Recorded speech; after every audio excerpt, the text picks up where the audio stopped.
दोस्तों नमस्कार। आज आप सभी को मैगज़ीन मिल जाएगी, मंथली मैगज़ीन, और 1-2 दिन में 6 मंथ की मैगज़ीन 6 महीने वाली आपको मिल जाएगी। ठीक है। परीक्षा खबरी 3 जुलाई की महत्वपूर्ण खबरों को देखेंगे। इंद्रजाल आप देख रहे हैं, जाल है। किस चीज़ का जाल है? ये एक ड्रोन डिफेंस सिस्टम है जो हैदराबाद में तैयार किया गया है, भारत में। तो हैदराबाद स्थित एक प्रौद्योगिकी अनुसंधान एवं विकास फर्म ग्रेने रोबोटिक्स द्वारा भारत का इंद्रजाल नामक पहला स्वदेशी ड्रोन प्रतिरक्षा गुंबद डिजाइन और विकसित किया गया है।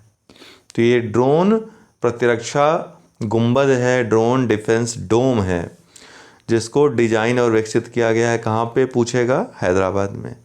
इसकी विशेषताएं क्या रहेंगी? यह ड्रोन प्रतिरक्षा गुंबद मानव रहित हवाई वाहनों, युद्धक हथियारों को गिराए जाने और लो रडार क्रॉस सेक्शन जैसे हवाई खतरों का आकलन और स्वतः उन पर कार्रवाई करते हुए 1000-2000 वर्ग किलोमीटर के क्षेत्र को हवाई खतरों से बचाने में सक्षम है। तो एक बड़ा जो है प्रयोग कहा जा सकता है इंद्रजाल है ड्रोन प्रतिरक्षा के क्षेत्र में।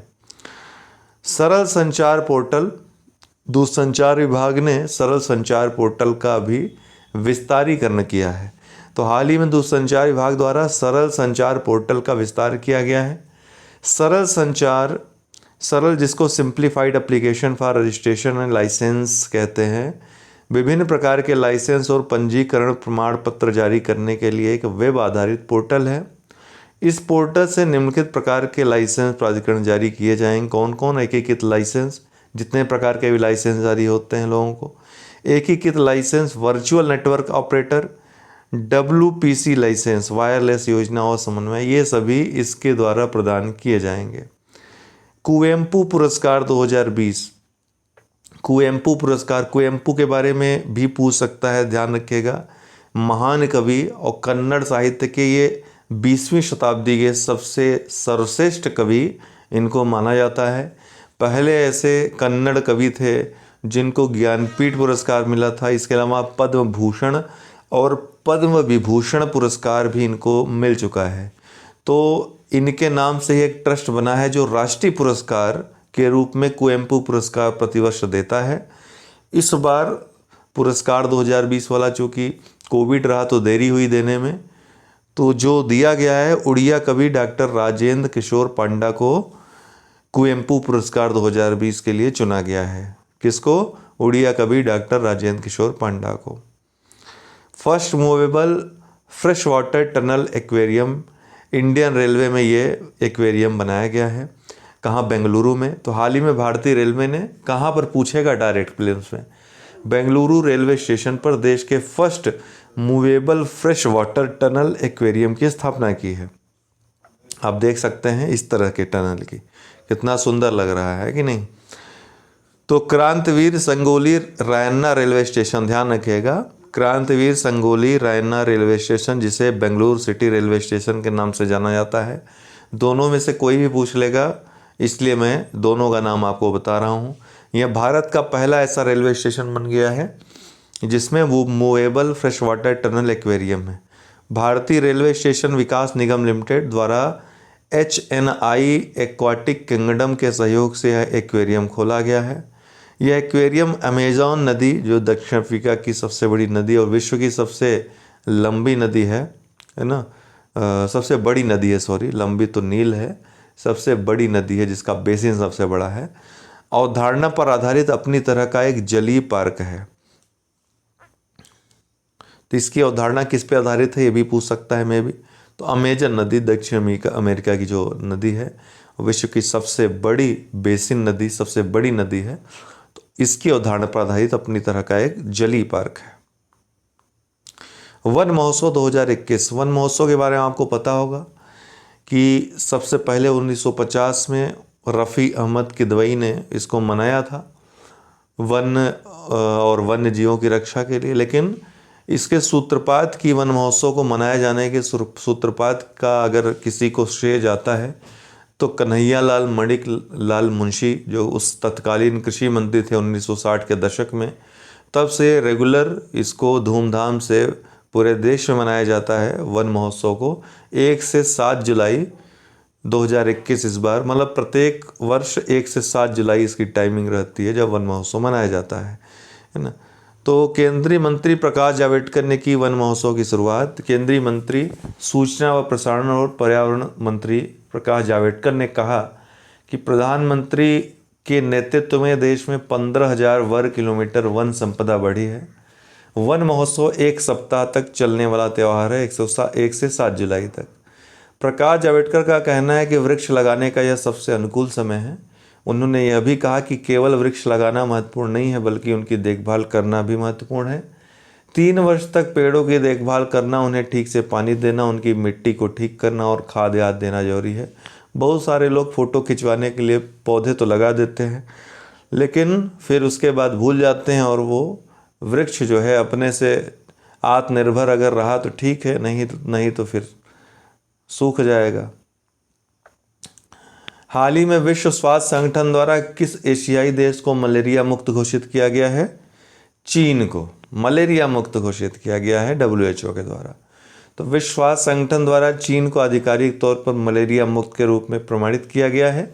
चीन 2016 में श्रीलंका के बाद यह टैग पाने वाला एशिया प्रशांत क्षेत्र का केवल दूसरा देश है।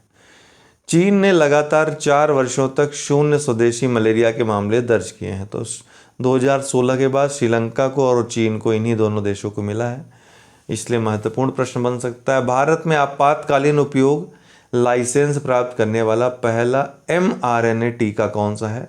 क्या आपातकालीन उपयोग लाइसेंस इसको मिला है? mRNA टीका है, मॉडर्ना mRNA 1273 इसका नाम है। तो भारत ने अपने चौथे कोविड-19 वैक्सीन और इसके पहले mRNA वैक्सीन मॉडर्ना के mRNA 1273 को मंजूरी दी। इसे अमेरिका में स्पाइक वैक्स ब्रांड नाम से बेचा जाता है। किस नाम से? Spike wax. अब टीकों को नैदानिक अध्ययनों को पूरा किए बिना भारत में आयात किया जा सकता है।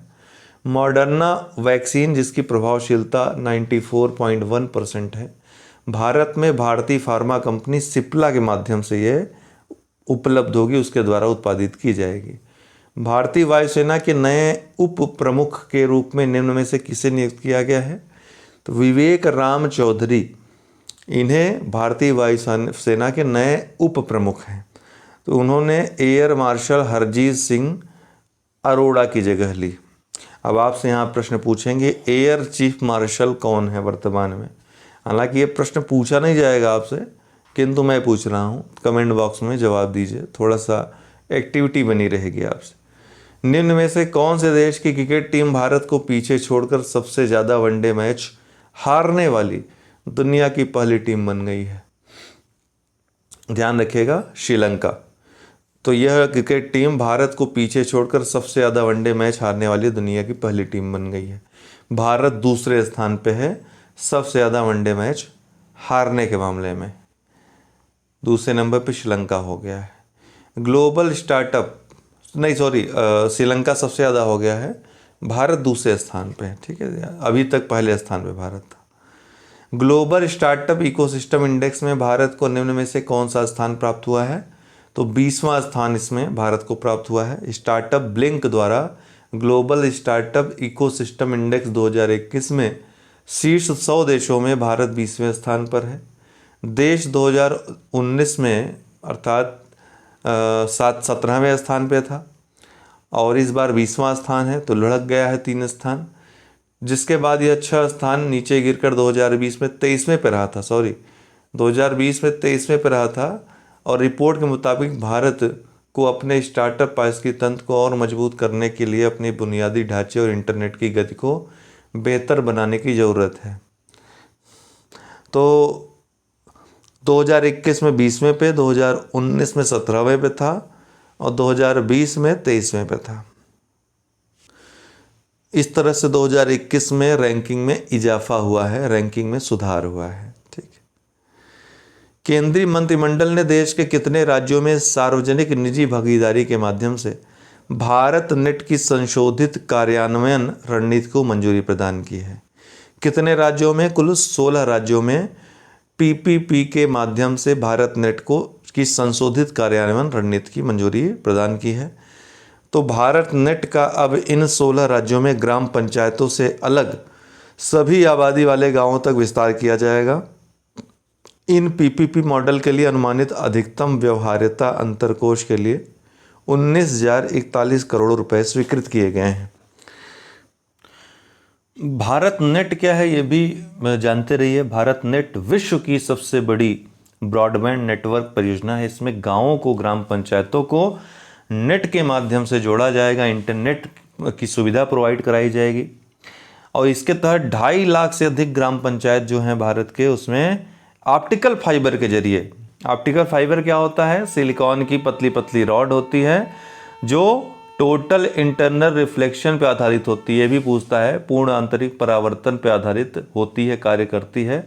इससे इंटरनेट बहुत तेजी से बिना किसी रोक टोक के, बिना बाधा के स्पीडली उसकी सुविधा कहीं भी प्रोवाइड कराई जा सकती है। इसीलिए इसको सबसे अच्छा माध्यम माना जाता है इंटरनेट प्रोवाइड करवाने के लिए।